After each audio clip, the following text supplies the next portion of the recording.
Hey everyone, welcome back. Here I have found this beautiful American 5200. I have a few of these. One of these was the one I had the auto gutting disaster with on my garage floor, which wasn't ideal. I thought I had lost all the pins, but I had managed to actually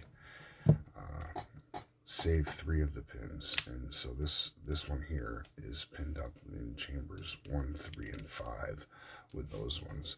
This one I had never been able to open before, but I've been playing around with it and I just got it picked, so I figured I would close it back up and see if we can get an on-camera pick of it.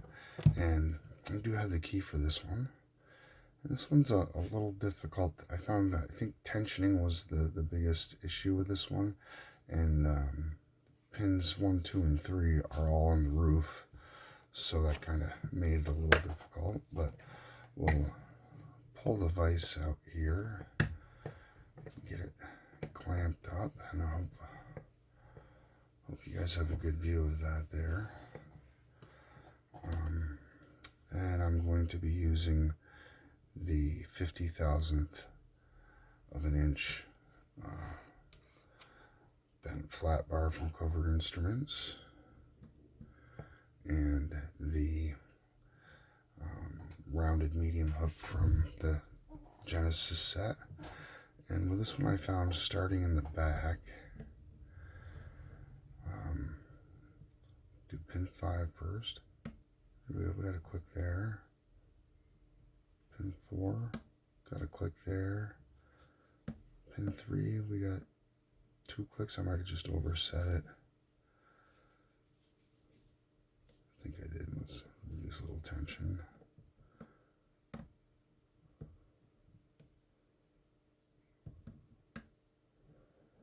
And try this again.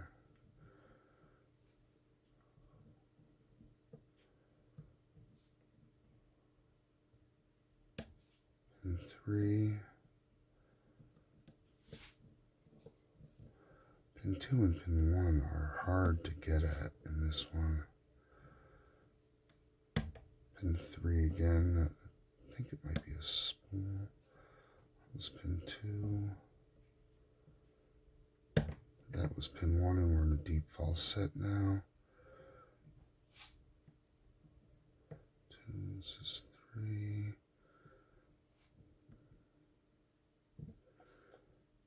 4. Okay, that's 5, 4,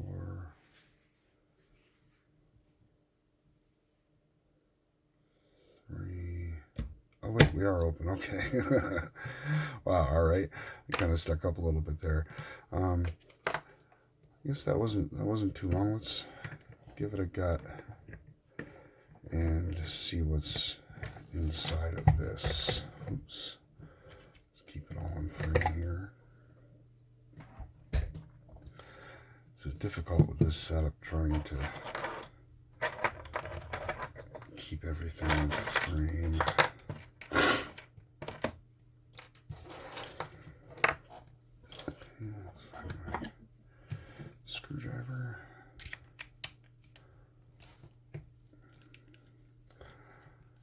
Terry B just did a wonderful pick of a crunchy 5100.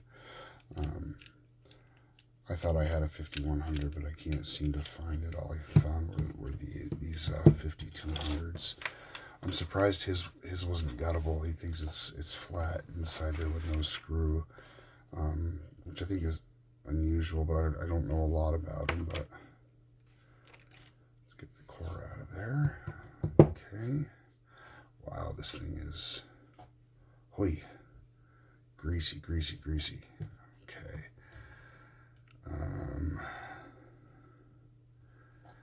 And I do have the key, so why don't I close this and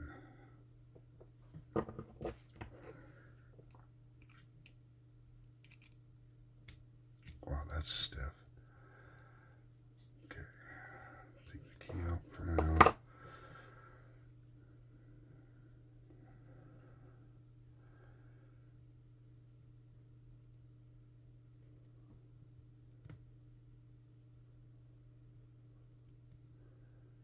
This is my patented fingernail ripping C-clip removal technique.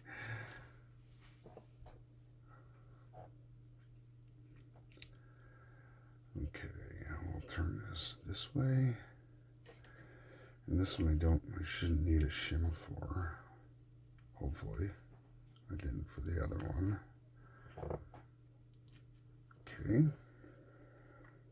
Set that right there. We do have all 5 key pins.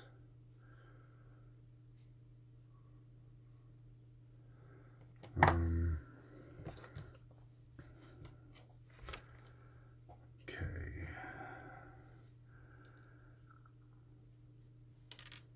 Oops, there's.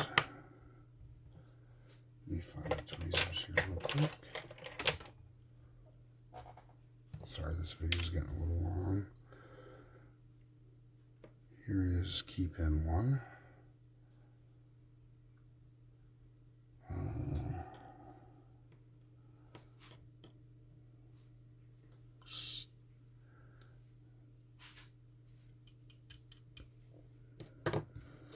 Let's see.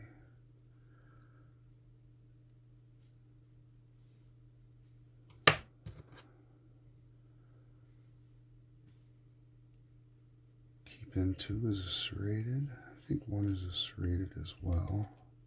These pins are small. They are hard to work with. Key pin 3 is a double serrated.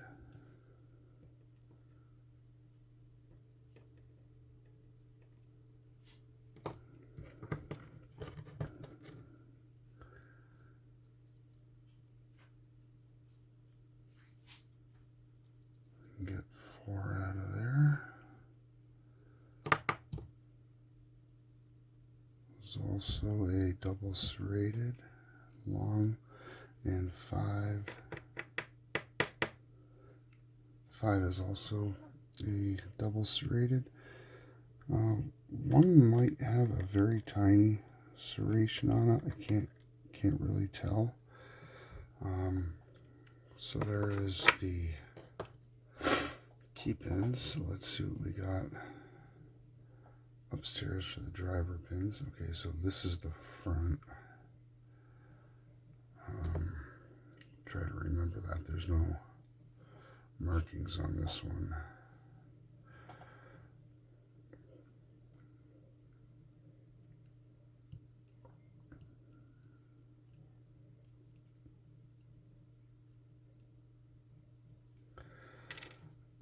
So one, we have a multiple serrations.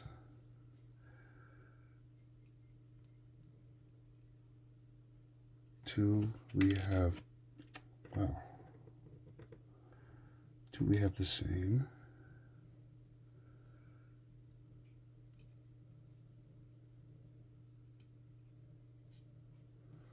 Three, we also have the same.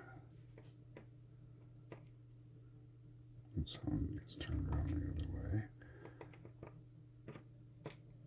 Not sure if I felt any spools in this or not. So let's go to the back now and do 5, which is also 2, 3, 4. A serrated.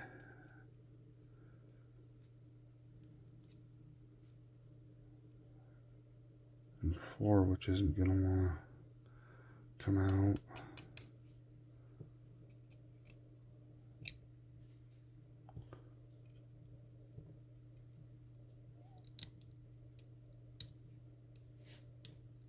Looks like 4 is our spool. So that's now the back. Okay. Oh, wow, that thing was greasy. So we have a standard key pin by the looks of it, and pin 1 and 2 for the key pins.